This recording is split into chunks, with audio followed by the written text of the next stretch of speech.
जय श्री राधे, जय श्री श्याम। आइए बात करते हैं बरूथनी एकादशी व्रत की कथा। बड़ा ही उत्तम और श्रेयस्कर व्रत एकादशी का होता है, उसकी कथा को श्रवण करते हैं। धर्मराज युधिष्ठिर बोले, हे भगवान, वैशाख महीने में जो कृष्ण पक्षी की एकादशी है उसका क्या नाम है, क्या विधि है, वह उसको करने से क्या पुण्य फल प्राप्त होता है, वह विस्तार से कहिए।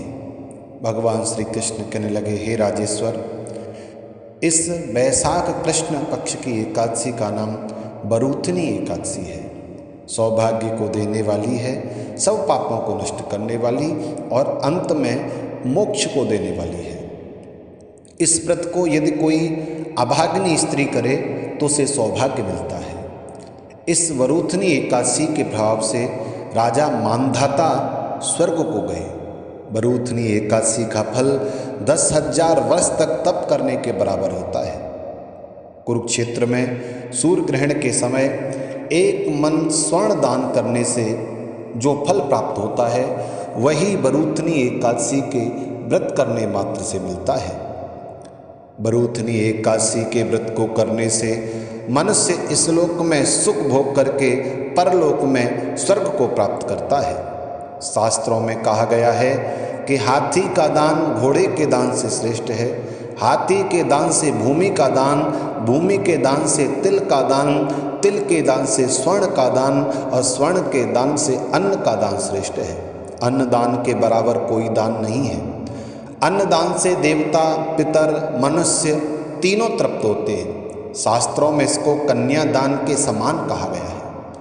बरूथनी एकादशी के व्रत से अन्नदान तथा कन्यादान दोनों के बराबर का पुण्य फल मिलता है। जो मनुष्य लोभ के वश होकर के कन्या का धन लेते हैं, वह प्रलय काल तक नरक में वास करते हैं या उनको अगले जन्म में विलास का जन्म लेना पड़ता है। जो मनुष्य प्रेम एवं धन सहित कन्या का दान करते हैं, उनके पुण्य को चित्रगुप्त भी लिखने में समर्थ है। जो मनुष्य इस बरूथनी एकादशी का व्रत करते हैं, उनको कन्यादान का फल मिलता है। बरूथनी एकादशी का व्रत करने वालों को दशमी के दिन निम्नलिखित वस्तुओं का त्याग कर देना चाहिए। कांसे के बर्तन में भोज करना, तामसी भोजन करना, मसूर की दाल, चने का साग, मधु, शहद, दूसरे का अन्न और दोबारा भोजन यह नहीं करना चाहिए। ब्रह्मचर्य का पालन करना चाहिए और दशमी में रात्रि के समय भोजन नहीं करना चाहिए। व्रत करने वाले दिन मन से भगवत चरणों में जुड़ें और अपने विषयों का त्याग करें तथा व्रत के दिन शयन भी दिन में नहीं करना चाहिए। उस दिन पान नहीं खाना चाहिए। पेस्ट जो आजकल आप करते हैं वह नहीं करना चाहिए। दूसरी की निंदा, चुगली नहीं करनी चाहिए। पापी मनुष्यों के साथ बातचीत भी नहीं करनी चाहिए। व्रत वाले दिन क्रोध का त्याग करें, झूठ बोलने का त्याग करें। इस व्रत में अन्न आदि का वर्जित रहता है। हे राजन, जो मनुष्य विधिपूर्वक एकादशी को व्रत को करते हैं, उनको स्वर्गलोक की प्राप्ति होती है। अतः यह व्रत मनुष्य के पापों से उसे मुक्त करने वाला व्रत है। केवल इस व्रत की महिमा को पढ़ने मात्र से 1,000 गौदान का फल व्यक्ति को प्राप्त होता है।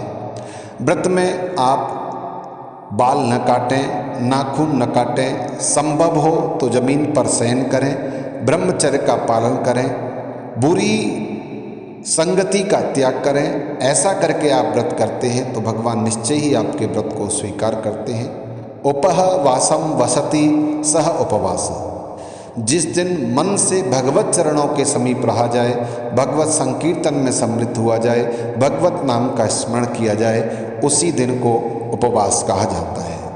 इस दिन फलाहार की विशेषता यह है कि खरबूजे का सागर करना चाहिए। फल आदि और दूध से निर्मित वस्तुएं आप ग्रहण कर सकते हैं। और दूसरे दिन द्वादशी में पारायण करना चाहिए।